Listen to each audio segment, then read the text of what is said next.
Well, we've got a good day ahead of ourselves. We're with two people from MountainViews. One is Simon Stewart, the creator, and the person who runs the website, and also John Fitzgerald, who goes out surveying with equipment known as the Trimble. And with us, we've got the editors from the Database of British and Irish Hills, DoBIH. There's Chris Crocker, and there's Simon Edwards, who runs the hill bagging website. And then there's the surveying team, GandJ Surveys. There's John Barnard, and Graham Jackson, and myself. So it should be a good day up in the hill. Well, here we are. We've reached a bwlch, and then when we located which is, as you can see when I pan around, it extends somewhat. It's like a huge big football pitch. And another good test between the Trimble and the GS15. There's the rocks of Bulkmauer over onto the right, just come down from there. If I come up to Graham, if you can sort of lay the scene. Not really, it's hopeless, isn't it? It's a flat coal. But what we're going to try and do is see if we can, in a reasonably short amount of time, locate the position of this coal between Bulkmauer and sort of pile of stones over there, and see what we do, see whether we can locate it, and if we can, then we'll take some data on it. I think John is going to have a prod around himself and see what he thinks. That of course John from side. I'm a Fitzgerald side. Sorry, John. If we're lucky, who knows? We may both get the same point. But it's going to be fun to see. Cool. And the little pile of stones, as you say, that connect up to this, we'll then go up there and get data from that summit. We will indeed, because you told me it's a double Sub-Pedwar or something like that, so it sounds really exciting. Excellent. And we all want to go up there and sort of celebrate on the top. I'm excited, Graham. Well, cheers for now, thank you. Okay, cheers.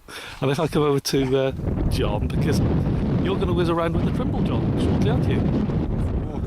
And here it is in all its splendour. It really is quite a nice, neat bit of kit. If you turn that around just a little bit. So, what is on this, John? What can you sort of do with it all? Well, what you're looking at here is the status screen, which gives you the number of satellites you're tracking. The ones beginning with R are GLONASS satellites. The ones with just a number are the GPS satellites. Yeah. Up here, you have the SBAS, i.e. the EGNOS correction. That tells you it's just being applied to your data, so you're getting real-time data correction. Yeah. That's the number of satellites it's actually using to compute where it is, 9 or 8 as you can see. And this is the accuracy that we're projecting at the moment for the finished survey, which is 29 centimetres. Now, as soon as I start taking a reading, I would expect that drop to 10 centimetres. Down here you have the elevation at the moment corrected, so you can see it's 476.46, 0.3625. That will become more accurate obviously the longer I stand here. PDOP, northing, easting, if you want to look at those. Minimum elevation 5 degrees, so that means 5 degrees elevation coming out of the unit. It eliminates any reading it gets from below that. It's pretty much all it's telling you, Merlin. Yeah, well, good. But no, it's excellent, John. You've taken quite a few points already today, haven't you? So yeah, rather quickly. Quicker than us. Which is one of its huge advantages, isn't it? That's primarily what it was designed for, I think, by the manufacturer. It's used usually by utility companies such as forestry, electricity, water, to mark points on their own pipelines or power lines quickly and easily by unqualified staff. So really its strength is the speed at which you take points and move on. That's what it's set up to do. Brilliant. Well, cheers, John. I'll do a little bit of filming later on. Many thanks, Ta. So that was good, John. And John Graham's with the GS15, and we're probably going to lay a grid of flags. And the point we're heading to afterwards is the rocky top in the background.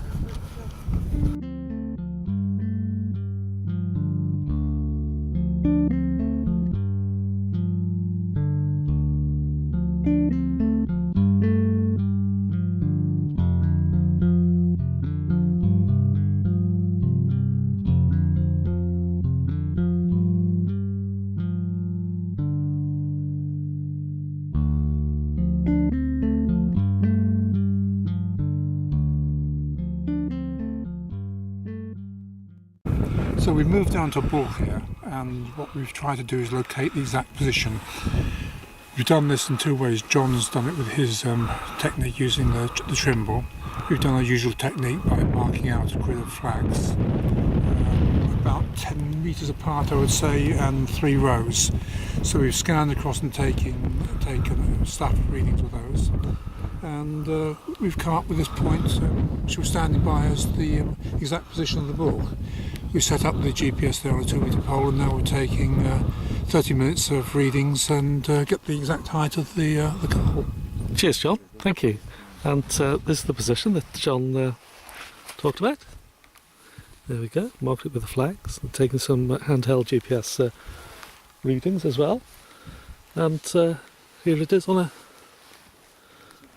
Just looking behind me, just in case I tread on anything. There's the 2-metre pole. Graham's going up to the summit to look at that, and it's a good little hill, a good test here as well. As John mentioned, John Fitzgerald's been around with the Trimble, taking readings all around the flags. And if I go over to a flag now, and then we can look back at the GPS, and it's a good little test today. This bwlch is one of the flags. You can see down there, and there's another one off in the distance here. And what a fantastic day! Chris has left us. He's going down to do one of Elog, which is a recent new Marilyn. And Simon Edwards has gone off to visit Cae Hir, which for the last few years has been a new Hewitt and a Nuttall. So I'll leave you that view, and Graham's on the summit rocks.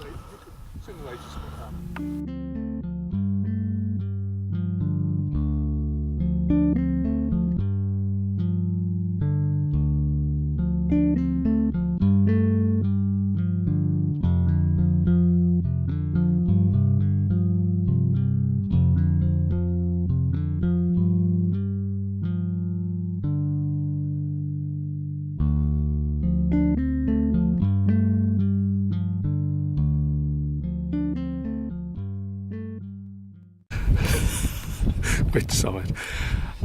Here's Graham. Hi, Merlin. Yeah, so what have we been doing since we arrived here? Well, we after bwlch Moor we came down to the Col, and after the Col we've then come up to this little bump which you were hoping might be on your list, I think, at some stage. We found the highest point, and we've levelled from that highest point to a convenient setup point for the GPS, which is where we are now, and we've just started to collect data, which we'll do for half an hour. Lovely, thank you. If I just pan around, and here's the GPS next to Graham. It's quite windy, so I've come quite close in. But cheers, Graham, thank you. Yeah, okay.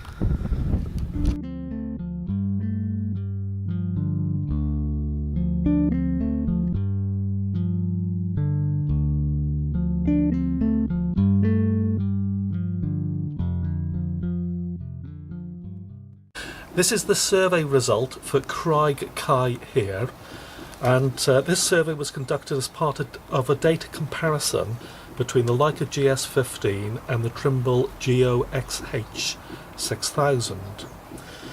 Now the bwlch on online mapping, on OS online mapping, has a spot height of 473 metres.